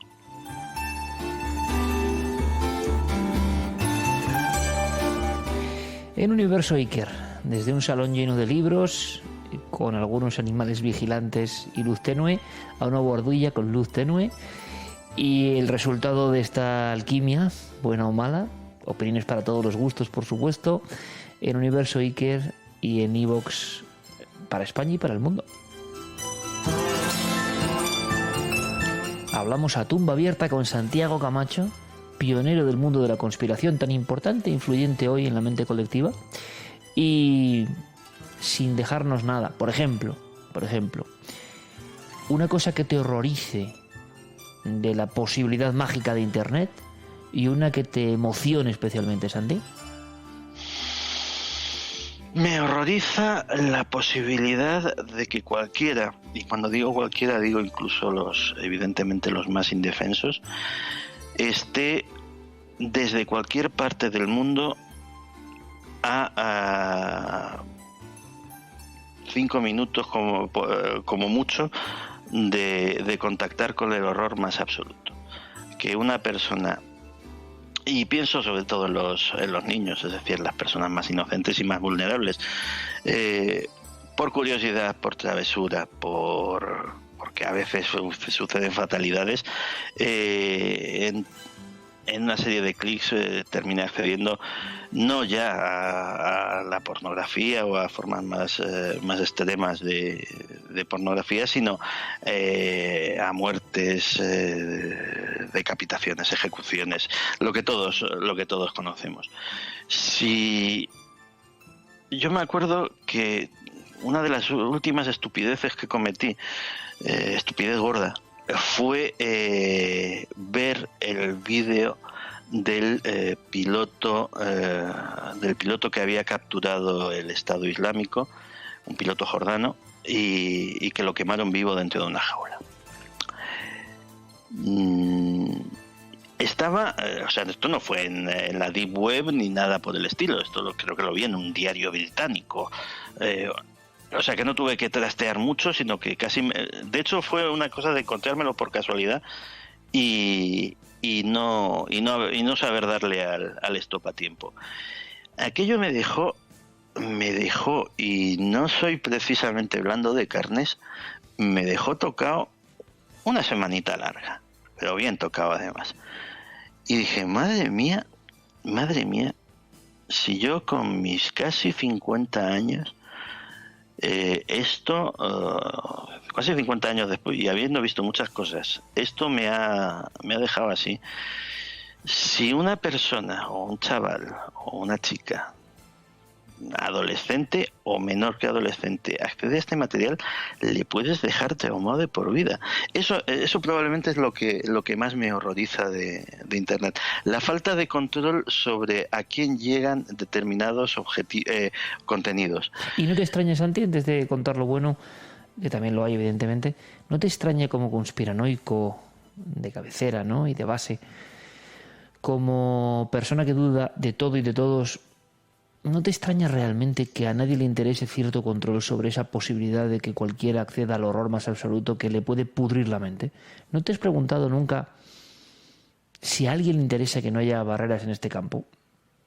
¿Cómo es posible? ¿De verdad es posible? Es que hay muchos intereses cruzados dentro de lo que es las grandes ambiciones o los grandes intereses de los que tú y yo estamos pensando. Internet, que nos da una ilusión de libertad prácticamente absoluta, también se convierte en una herramienta de manipulación maravillosa para determinados grupos.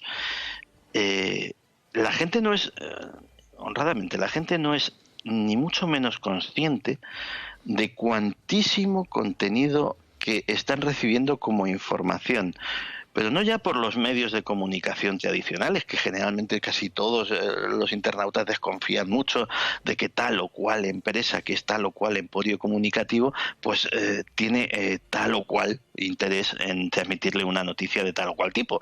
No, sino contenidos como blogs, las propias redes sociales, contenidos que no pueden ser achacables fácilmente como manipulación, son contenidos propagandísticos elaborados por propagandistas herederos directos del infame Dr. Goebbels, y que están a sueldo de países, de organizaciones, de partidos, de empresas, de lobbies, etcétera, etcétera, para crear estados de opinión.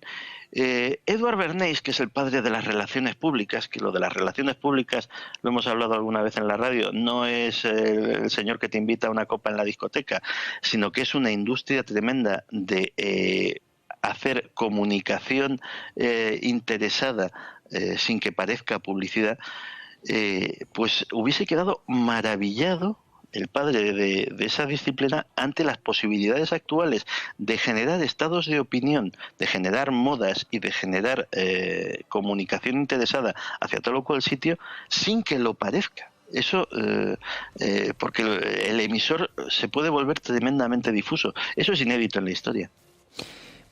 ¿Y lo bueno, Santi?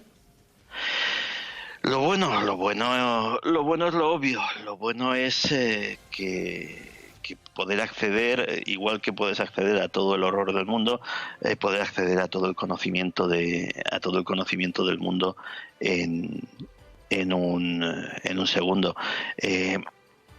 Yo, fíjate, evidentemente soy del siglo XX, ¿qué le voy a hacer? Nací en 1965, cuando los Beatles estaban allí en el apogeo. Y Internet me llegó ya talludito. Pues durante toda mi juventud fui muy aficionado a la ciencia ficción, pues me gustaba leer novelas y relatos del género, sabía mucho sobre sus autores. Ni en los más locos sueños de un aficionado a la ciencia ficción había nada semejante a Internet ni por el forro. O sea, cuando muchas veces nos quejamos de ¿dónde está mi patinete que levita? ¿O dónde está mi coche volador? ¿O mi rayo láser? Pues no. O sea, tenemos esto que a nadie se le había ocurrido, una herramienta de conocimiento tan maravillosa.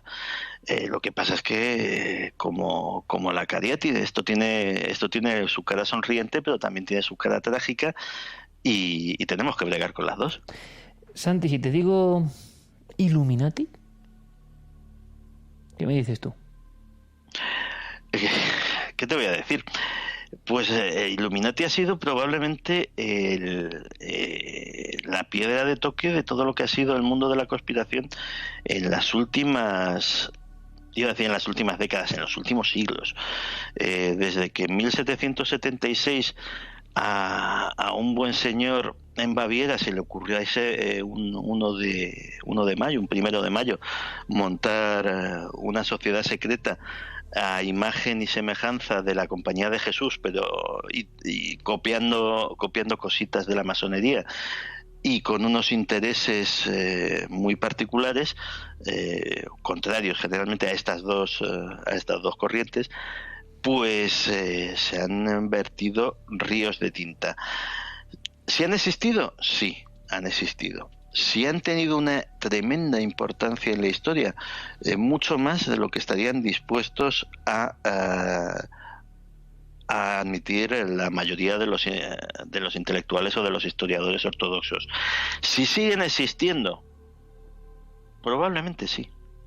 Probablemente sí, aunque mucho me temo que el tiempo que todo lo pervierte también haya pervertido los ideales originales, unos ideales que en el fondo, si los ves, no eran tan malos.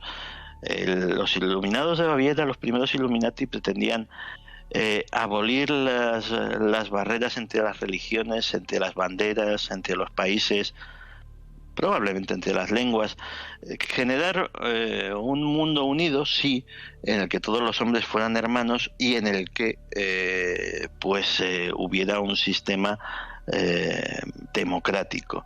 Desgraciadamente, lo más probable es que el dinero y el tiempo hayan corrompido esos ideales originales que pueden ser asumibles, y lo que antaño era un grupo de idealistas en busca de un modelo del mundo en el que creían firmemente, ahora se haya convertido, como tantas otras cosas, en un grupo de intereses cruzados, de codicias y de egos, que no busca más que su propia autoperpetuación. ¿Pornografía?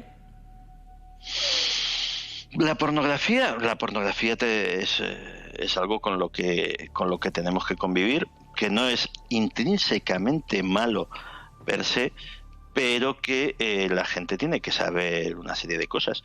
Es decir, igual que cuando yo soy fumador. No me siento orgulloso de decirlo, pero yo soy fumador y estoy informado de todos los riesgos y peligros y perjuicios que me puede generar el tabaco. Afortunadamente tampoco fumo mucho.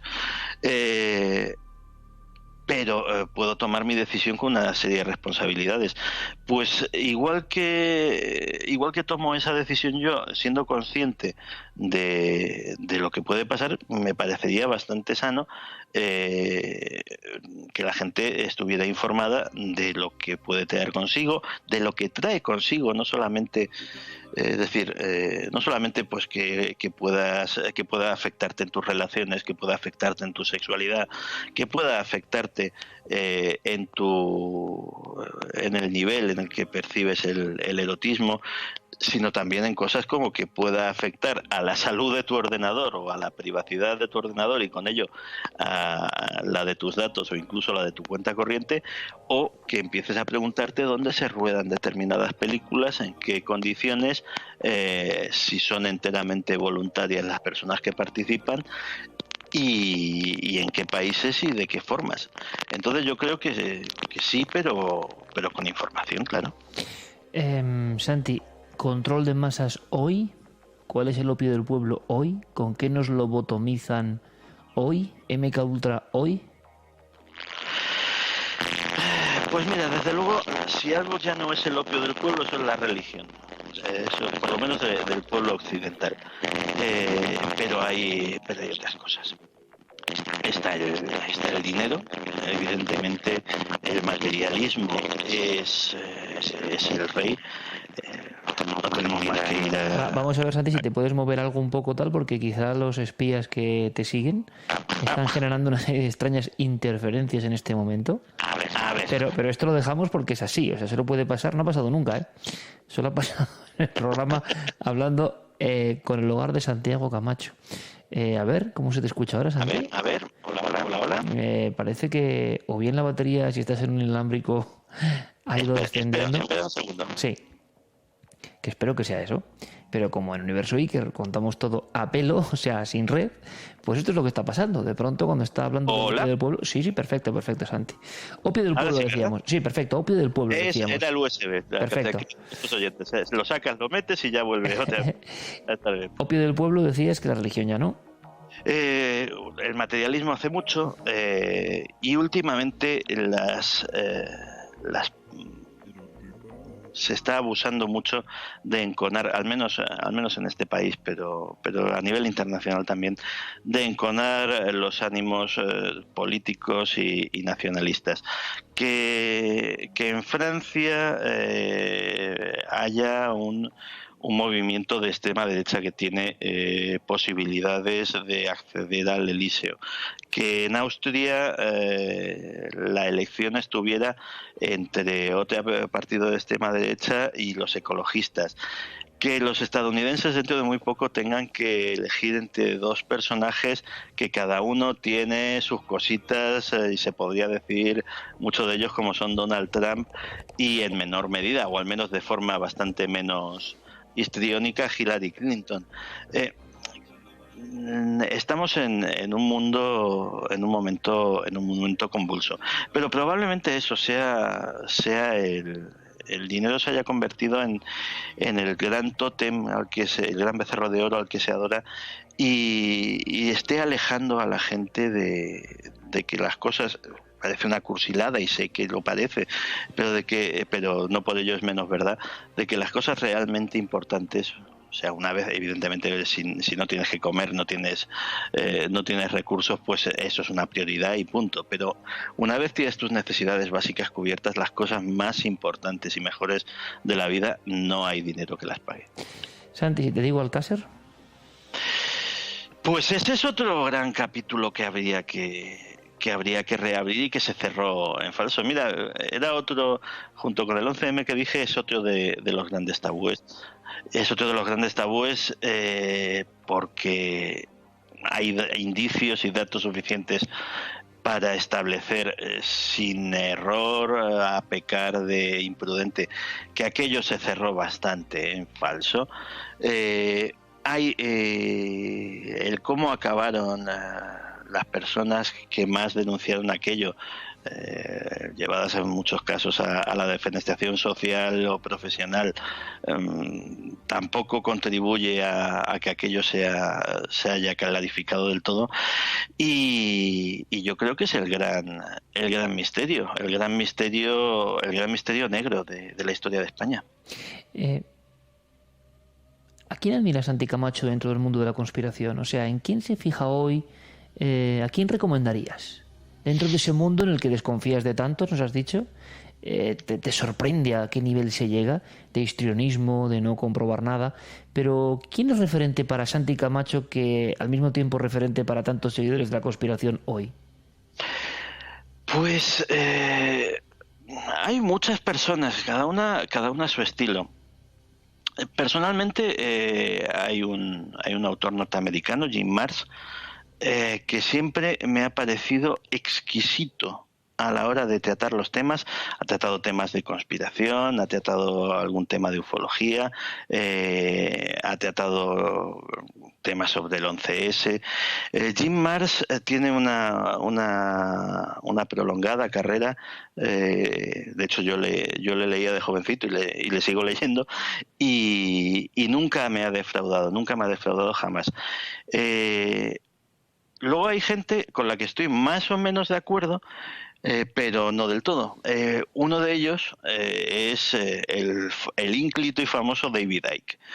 David Icke, sus libros son muy dignos de ser leídos, salvo que te tragues la historia de los reptilianos, que a mí personalmente no hay quien me la haga digerir de ninguna de las maneras. Pero si obvias las conclusiones y te quedas solo con los datos que da sobre muchas cosas, se ve una profundidad en la investigación y un rigor bastante importante. Luego, cuando el buen señor se pone a lucubrar, pues a mí ya aquello me parece una absoluta demencia. Y la verdad es que esos serían los grandes referentes ahora mismo. Por supuesto, está el gran prope norteamericano, el Alzheimer que me está atacando de muy mala manera. Alex Jones. Exactamente. Alex Jones es un tipo que podemos hacer exactamente la misma extrapolación que hemos hecho con David Icke. Es un tío muy valiente y sobre todo, a mí, fíjate, igual que David Icke lo tengo en cuanto a su sinceridad en muchos aspectos, lo tengo muy en cogidito con pinzas. Alex Jones es un tío que lo que dice se lo cree. Yo personalmente no estoy de acuerdo con un montón de cosas porque él tiene una tendencia política, él tiene un sesgo político muy claro en las cosas que dice y arrima algunas veces el ascua a su sardina. Pero en cuanto a honestidad profesional, lo considero también un referente. ¿Y si te han caído ídolos? No, o sea, los que se me han caído nunca lo fueron.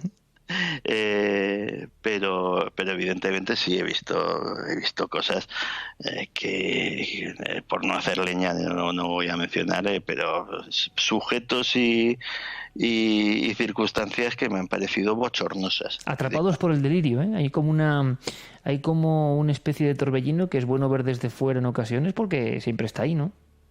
Sí, pero yo creo, fíjate, creo que ahí el público es soberano. Es decir, si alguien realmente, con lo que yo le cuento, que se lo intento contar, primero con honestidad, segundo con las pruebas que están en mi mano, y tercero con intentando razonar, pues mire usted, yo puedo estar más o menos equivocado, mis fuentes pueden ser más o menos exactas, pero desde luego lo que yo le digo, se lo digo de corazón. Si le parece que soy un vendido, o un prosistema, o un asimilado, como me han dicho alguna vez, pues oye, pues evidentemente, no eres mi público. ¿Qué le voy a hacer? Es que no le puedo gustar a todo el mundo, ni yo ni mi trabajo. En cambio veo cosas por ahí que despiertan auténticos fervorines pasionales, ¿no? Y dices, pues vale, pues evidentemente si este señor prefiere esto a esto otro, pues vale, pues cada uno encuentra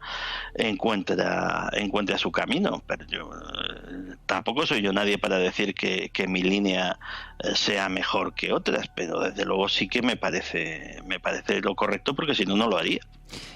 Antes hablabas de la imprenta, del mundo que cambió, y yo le preguntaría, Santi, ¿sigues leyendo libros de papel? Sí, sigo leyendo libros de papel. Ojo, no tanto como antes, las cosas como son. ¿Y qué lees, Santi, por ejemplo, ahora? Pues mira, ahora mismo estoy leyendo una recopilación de cuentos de Philip K. Dick, que dirás, bueno, pues eso tiene muy poco de conspiración, una leche. Philip K. Dick le estoy estudiando como personaje porque es un autor, para los que no lo sepan, un autor de ciencia ficción tremendamente influyente.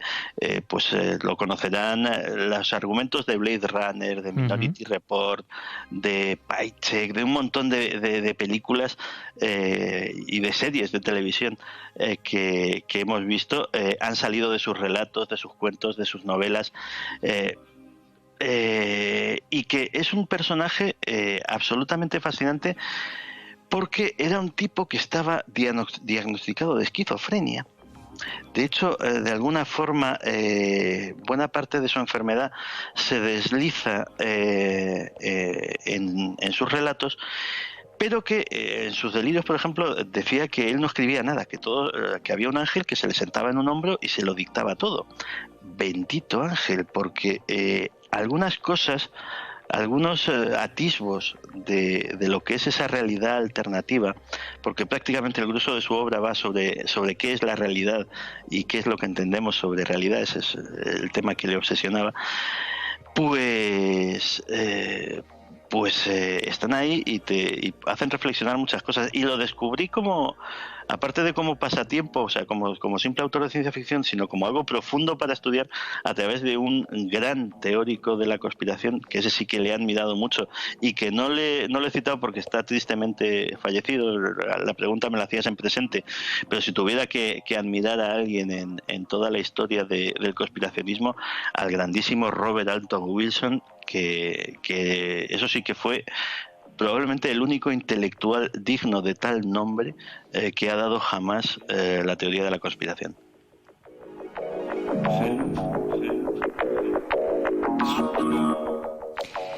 Así que, don Santiago Camacho, después de repasar un sinfín de historias, un sinfín de temas...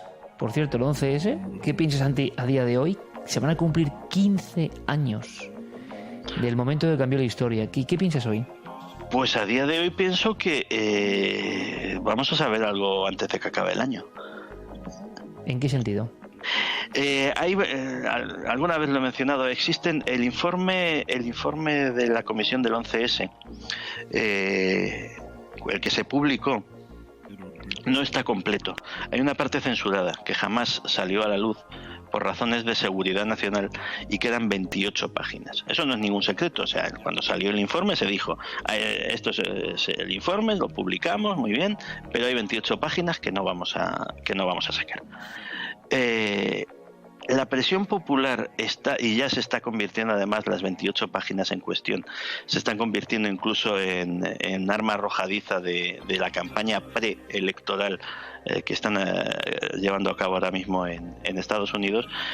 Todo parece indicar de que o antes de las elecciones o inmediatamente después, muy probablemente vean la luz y sepamos bastante más del papel, por ejemplo, de Arabia Saudita, del papel de los negocios particulares de la familia Bush y de algunas cosas relacionadas con esos temas en el tremendo drama del 11S. Santi, tantos años dedicado a la conspiración, 2 décadas, y desgranando muchas claves esta noche. Para finalizar, el estar en este oficio de esa mirada diferente, de esa mirada que intenta buscar la tramoya de las cosas, lo que nadie cuenta y que ahora está claro que interesa y que además ejerce una influencia en muchísimas cuestiones hoy en día, como nunca antes la conspiración, yo creo, ¿te permite seguir con esperanza mirando hacia el futuro? ¿O el futuro es neblinoso? Porque muchas veces ves la oscuridad que existe en el mundo y que yo no sé si, como conclusión, ¿tú crees que existe más oscuridad o más luz en este mundo en perpetua batalla? No, existe más luz seguro. La oscuridad es una red terroríficamente grande que se cierne para atraparnos a todos como pescaditos en el mar. Afortunadamente, la red tiene los agujeros muy grandes y muchos pescaditos, muchísimos, individualmente se pueden escapar simplemente viviendo su vida sencilla, no deseando mal a nadie y haciendo en todo momento lo que creen lo más correcto. Entonces, gracias a eso, la luz prevalece. Pero si en algún momento he sentido dudas de dedicarme a esto, pues a veces cuando veo cosas muy delirantes por internet digo, madre mía, la que has liado, pues estoy seguro que leía tus libros cuando era pequeño. Si alguna vez he sentido alguna duda, muchas otras veces el saber que muchísima gente está mucho más despierta, mucho más atenta, mucho más dispuesta a preguntarse por qué suceden determinadas cosas y que por tanto posibles peligros que siempre han estado ahí, peligros para la democracia, para la libertad, para, a fin de cuentas, que las personas puedan tener eso tan bonito que hay en algunas constituciones y en la Declaración de Derechos del Hombre, que es el derecho legítimo a la búsqueda de la propia felicidad y que nadie se lo pueda uno poner cortapisas a ese derecho, pues que haya gente atenta es lo que hace que merezca la pena y lo que hace que esa oscuridad probablemente, si quiere algún día prevalecer, pues no lo consiga.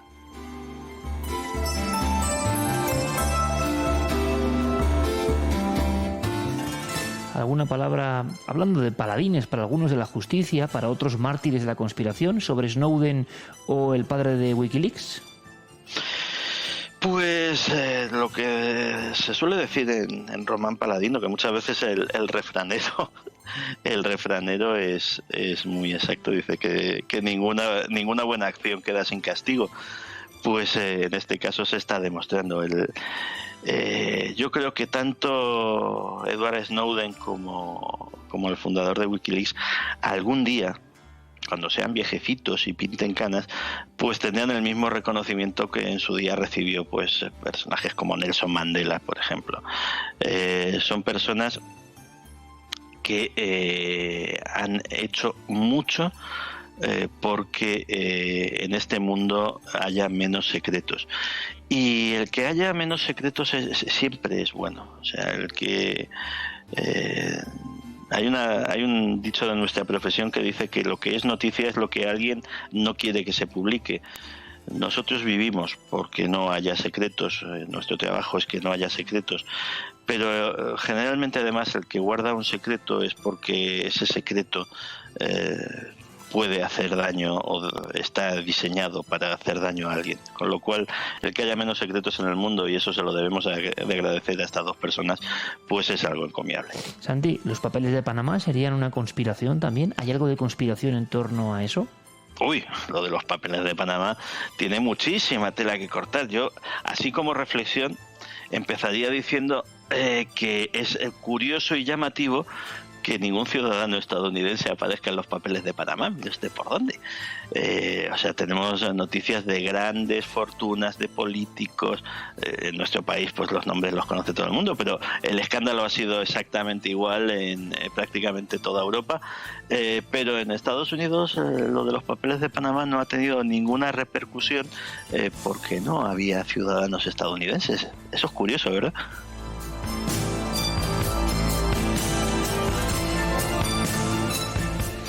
Amigo Santi, salud y que la luz nos acompañe para seguir contando lo que pocos cuentan. Lo que sí ha generado ya una corriente de opinión clarísima. Tienes muchos discípulos, otros que imagino no estarán de acuerdo contigo porque te consideran ya un clásico y ya sabes cómo es todo esto. Pero uno siempre está a vanguardia, ¿no? Mis verdaderos discípulos no están de acuerdo conmigo, pero dudan hasta de mí. Eso es lo bueno. Qué bueno, es un buen colofón. Santi, que la luz te acompañe, amigo. Igualmente, Iker, un placer. Un abrazo muy grande, gracias por estas casi 2 horas de conversación a tumba abierta. ¿Nos hemos dejado cosas? Seguro. ¿Hemos tocado algunas? ¿Importantes? También. Mi idea es que palpaseis el latir del pionero en la conspiración, le pese a quien le pese, en nuestro país. ¿Qué piensa en mayo de 2016 de cómo está el patio? Y todavía creo que guarda un hilo para la esperanza. La batalla no está perdida. Santi, un abrazo muy grande, compañero. Otro para todos vosotros.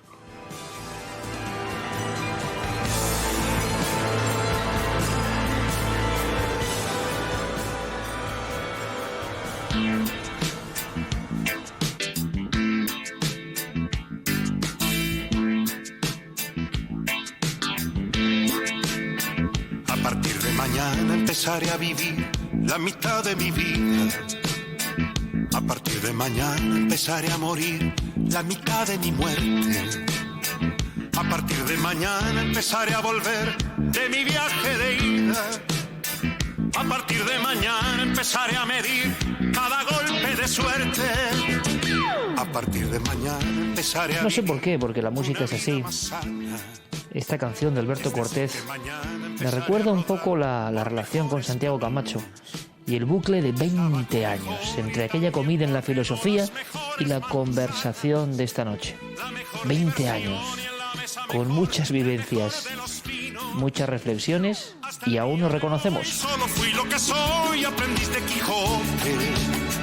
He podido luchar y hasta a veces ganar sin perder el bigote. Ambos conservamos una idea quijotesca sobre la vida. Con apasionamiento, con descreimiento, con duda, conscientes de nuestra ignorancia y de que posiblemente, sí, vivimos en una especie de extraño autoengaño. o a partir de mañana decidiera morir la mitad de mi vida. A partir de mañana debería aceptar que no soy el más fuerte, que no tengo valor ni pudor de ocultar mis más hondas heridas. Si a partir de mañana decidiera vivir una vida tranquila y dejara de ser soñador para ser un sujeto más serio, todo el mundo mañana me podría decir: se agotaron tus pilas, te has quedado sin luz, ya no tienes valor, se acabó tu misterio. Te has quedado sin luz, ya no tienes valor, se acabó tu misterio. No, eso no queremos que ocurra. Queremos tener fuerza en un mundo cambiante, en un mundo lleno de asombro, de luces y de tinieblas, pero conscientes de que tenemos que seguir con nuestro rol. El mismo rol de aquellos dos muchachos muy jóvenes que en aquella cafetería se encontraban por vez primera y ambos recibían la correspondiente carga energética. 20 años después hemos visto que el misterio sigue, la conspiración continúa viva, que nos lavan el cerebro y que la única forma de liberarse, de romper las cadenas, es despertar. Hasta el día de hoy solo fui lo que soy, aprendiz de Quijote. He podido luchar y hasta... Ha sido un placer reflexionar, recordar, ahondar, meternos en terrenos resbaladizos. Para eso es este universo, para eso esta buhardilla. Gracias, como siempre, a todos. Feliz semana. Siempre tendréis aquí vuestro espacio mágico, vuestro espacio para dudar de todo y de casi todos. Y esta vez es ganar sin perder el bigote. Ahora debo pensar que no pueden dejar de sonar las campanas, aunque tenga que hacer más que hoy que ayer. A partir de mañana, hasta el día de hoy, solo fui lo que soy, aprendiz de Quijote.